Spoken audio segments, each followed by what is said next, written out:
ಆ, 2 ದಿವಸದ ಹಿಂದೆ ಒಂದು ಕಾಡಾನೆ ಮತ್ತೆ ಮೃತಪಡುತ್ತೆ. ಸೊ ಇದೊಂಥರ ಏನಾಗಿದೆ ಅಂತಂದರೆ ತಿಂಗಳು ಒಂದೊಂದು ಕಾಡಾನೆ ಸಾಯ್ತಾ ಇರೋದು ನಮ್ಮ ಮಲೆನಾಡು ಭಾಗದಲ್ಲಾಗಿರ್ಬೋದು, ನಮ್ಮ ಕೊಡಗು ಭಾಗದಲ್ಲಾಗಿರ್ಬೋದು ಇತ್ತೀಚೆಗೆ ಸಾಮಾನ್ಯ ಆಗೋಗಿದೆ. ಸೊ ಹೊಟ್ಟೆ ಉರಿತೆ ಗುರು, ನೋಡಿದ್ರೆ ಹೊಟ್ಟೆ ಉರಿತೆ. 12-13 ವರ್ಷದ ಆನೆ ಅದು. ಪಾಪ ಮೇಯ್ಕೊಂಡು ಬಂದಿರುತ್ತೆ, ಕಾಡಿನಂಚಿಲಿರುತ್ತೆ.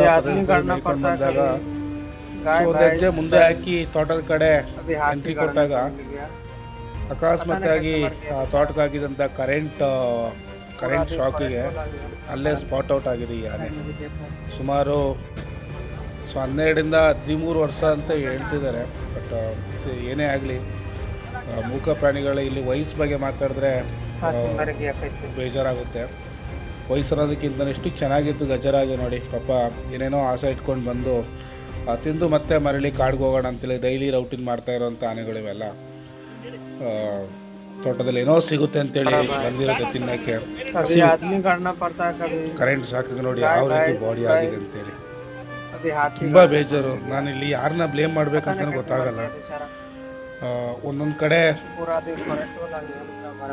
ರೈತರ ಮೇಲೆ ಬ್ಲೇಮ್ ಮಾಡೋಕ್ಕೂ ಆಗಲ್ಲ. ಪಾಪ ಅವ್ರು ಬೆಳೆದಿರೋಂಥ ಏನು ಕೃಷಿ ಆಗಿರ್ಬೋದು, ಇಲ್ಲ ಮತ್ತೊಂದಾಗಿರ್ಬೋದು, ಸೊ ಒಳ್ಳೆ ಮೆಣಸು, ಕಾಫಿ ಇಂಥದ್ದೆಲ್ಲ ಸೇವ್ ಮಾಡ್ಕೊಳ್ಳೋಸ್ಕರ ಅವರು ಕೂಡ ತುಂಬ ಹಣ ಸ್ಪೆಂಡ್ ಮಾಡಿರ್ತಾರಲ್ವ. ಸೊ ಅದೆಲ್ಲ ಸೇವ್ ಮಾಡ್ಕೊಬೇಕಂತೇಳಿ ತೋಟಕ್ಕೊಂದು ಕರೆಂಟ್ ಸೋಲಾರ್ದು ಇಲ್ಲ ಕರೆಂಟ್ ಬೇಲಿನ ಹಾಕ್ಸಿರ್ತಾರೆ ಈ ಕಾಡು ಪ್ರಾಣಿಗಳು ಬರಬೇಡ.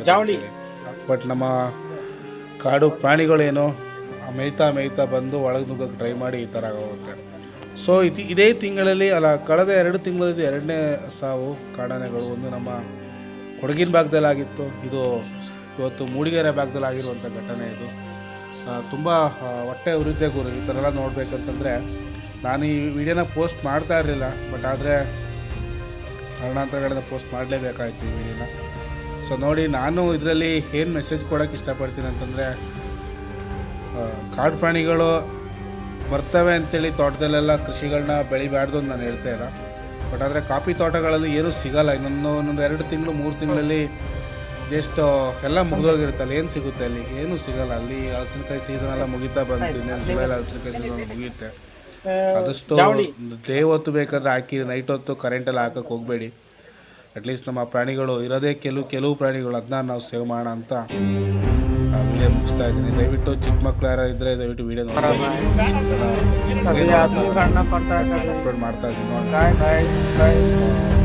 ಸೊ ಇನ್ನಾದರೂ ನಮ್ಮ ರೈತ ಬಾಂಧವರು ಇವತ್ತು ಕರೆಂಟ್ನ ಶಾಕ್ನ ಹಾಕಬೇಡಿ. ಎಲ್ಲಿ ರಿಕ್ವೈರ್ಮೆಂಟ್ ಇದೆಲ್ಲ ಹಾಕಿ, ಈ ಕಾಫಿ ತೋಟದ್ರಲ್ಲಿ ಹಾಕೋದು ನನ್ನ ಪ್ರಕಾರನೇ ಬೇಡ ಅನ್ಸುತ್ತೆ.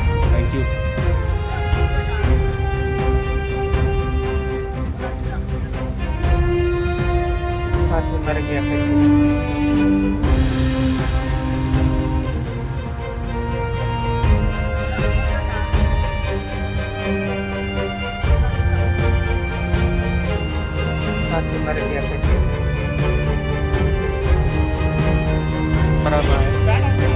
कभी आदमी काटना पड़ता है, कभी गाय भैंस कभी हाथी काटने पड़ेंगे।